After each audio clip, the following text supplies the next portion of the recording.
Hey, where the hell are you right now? Well, who knows? Don't mess with me. There's nothing of ours in the house. What's going on?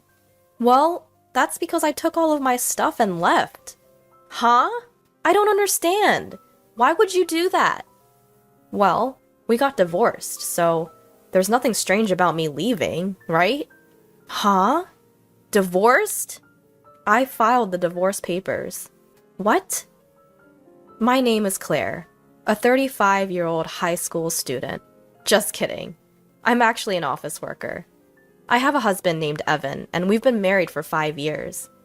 Evan used to work as a company employee, but he quit his job about 2 years ago and started his own business.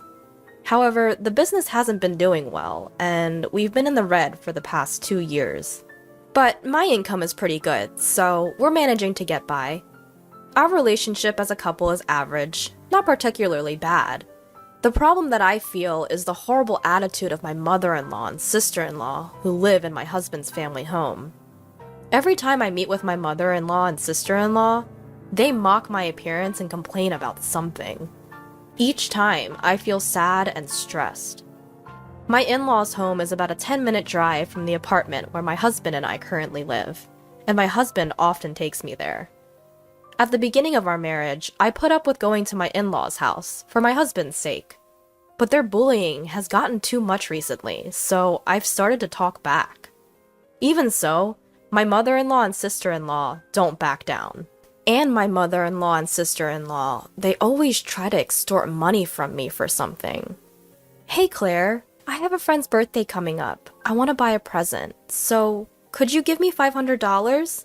Huh? $500? What are you buying? I'm gifting a trip. I'll be going along too. No, that's strange. It's basically like I'm giving the gift, and I can't afford to give $500. You're really stingy, Claire. What are you, a miser? Seriously, even though Evan supports her. Excuse me, I'm the one supporting him. My husband hasn't contributed 1 cent to our living expenses in the past year. And you, sister-in-law, get a job. You're a NEET at your age. Why does my mother-in-law accept my sister-in-law's NEET status? I wanted to spill out all of these thoughts, but my husband interrupted. Hey Claire, I have a friend's birthday coming up. I want to buy a present, so could you give me $500? You really understand, Evan. I'm touched. You're a good son. Then can I also get about $300? There's something I want. Sure, that's fine. Claire, you should have about $300 in your wallet, right? Come on, give it to her quickly. Whether it was due to his pride, my husband made me hand over the money to my sister-in-law without any hesitation. Moreover, my husband started saying incomprehensible things like, "Thanks to me, we can live this luxurious life." I can't keep up with my husband's recent actions. On the way home in the car, I pointed out to my husband, "Why do you put on such a show?" "I have my pride as the eldest son." He began to say more absurd things. From there, it turned into a significant argument. Basically, once you give them money, they start to become overbearing. What's wrong with making my own mother happy? We can't afford to live that luxuriously, you know? Do you understand? You're not contributing at all to our living expenses. So what? We got quite a bonus this summer. Don't rely on that. That money is for savings. Since then, my husband and I have completely fallen out and often fight. How can my husband act so arrogantly while still running a deficit? Why can't he stand not being in a position above me? His bad points started to stand out more and more. I thought there was no need for me to do things I disliked for such a guy. So when my husband recently said, "Hey, we're going to my mom's," I've replied, "Go by yourself." My husband started spouting some strange theory, saying, "What are you talking about? It's normal for the wife to come too." But when I retorted, "So you're abnormal because you don't come when we go to my parents' house," he clicked his tongue and said, "Do whatever you want," then went back to his parents' house alone. A weekend free from my mother-in-law and sister-in-law.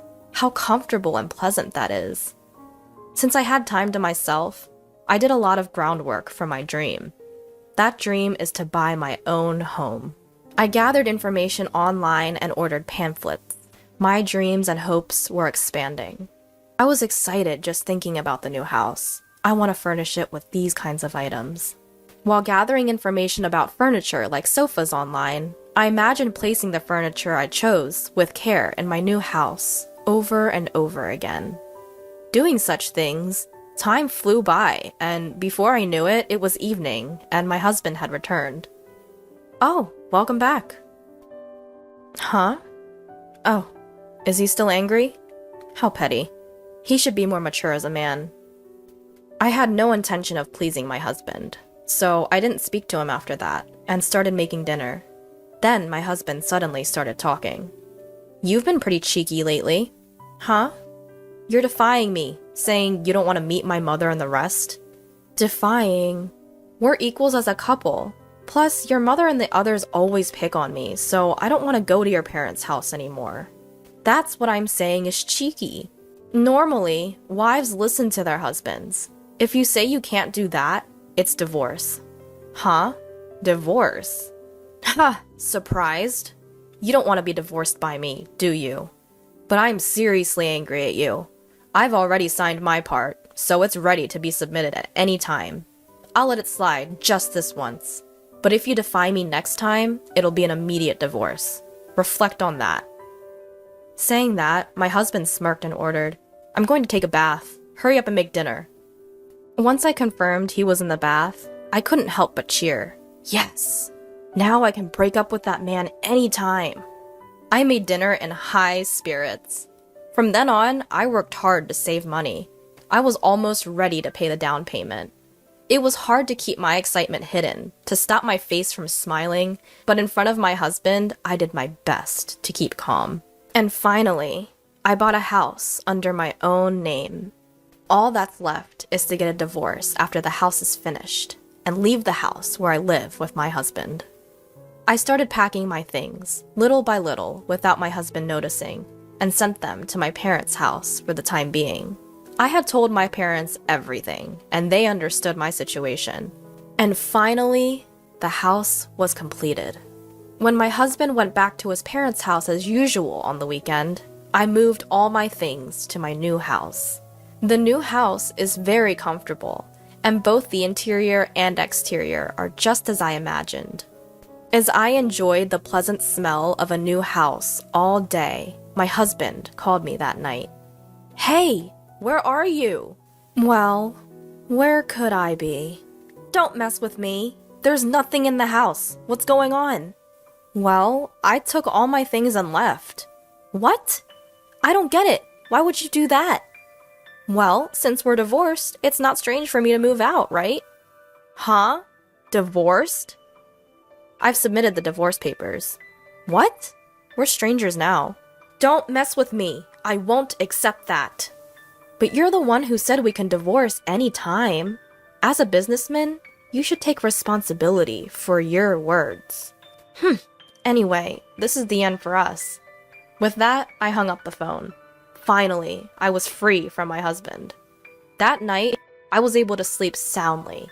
Living in my new home was very comfortable, and every day I was able to wake up to fresh and have pleasant mornings. Today, I decided to invite my parents to my new home for the first time. As I was cooking alone in the kitchen, my father and mother came with a bottle of celebratory sake. Both my father and mother were surprised to see my new home. And then the three of us toasted. Even though it was a bit early, we started a party. Suddenly, the intercom of the house rang. Huh? Who could it be at this time? When I checked the intercom, there was my ex-husband, ex-mother-in-law, and ex-sister-in-law. "Why are you here?" "From today, my parents and I will live here. My father is in the hospital now, so when he's discharged, he will live here. Open the door right now." "No way, that's ridiculous. Why would I have to do that?" "Please, leave my property. Immediately." Then my ex-mother-in-law stepped forward. "You cheeky girl. Listen, what's yours is mine. If you understand, open the door." What are you talking about? I'm single, you know." "Huh? Did your son not tell you? We've already filed for divorce. We're strangers now. What? The ex-mother-in-law and ex-sister-in-law turned to look at my ex-husband. He seemed to be explaining something to them. I couldn't tell for sure through the intercom screen, but he was probably saying something like, "I don't accept this." I said, "Anyway, you can't enter this house. Please leave," and hung up the intercom. Then my ex-husband started shouting through the front door, "Open the door! I want to talk!" As I was wondering what to do to get rid of him, a police car pulled up in front of my house, and they took my ex-husband into custody. The police seemed to have taken him into custody. When I opened the front door, I saw my ex-husband being pinned to the ground, desperately resisting. It hurts! Why is this happening to me?" My ex-mother-in-law and ex-sister-in-law were shocked to learn that their son was divorced and stood there, stunned. They weren't arrested, but they were escorted away in the police car. After watching my ex-husband and his family being taken away, I went back inside the house. I wonder who called the cops. Then my father made a peace sign. In situations like this, you call the police immediately. Trust my always calm dad. We resumed our party with a fresh round of drinks. As for how my ex-husband found out where I live, it seems he followed me home from work. Because he confessed to stalking me, if he shows up again, he'll be arrested on the spot. With his timid personality, he probably won't come near this house again. I also got a restraining order against his family. After that, it seems my ex-husband's business didn't go well, and he's just been piling up debt. With the divorce, the money he and his family had been mooching off of me was gone. And with his father in the hospital, they had no income, so it seems they had to sell their house. It's really a case of getting what they deserved.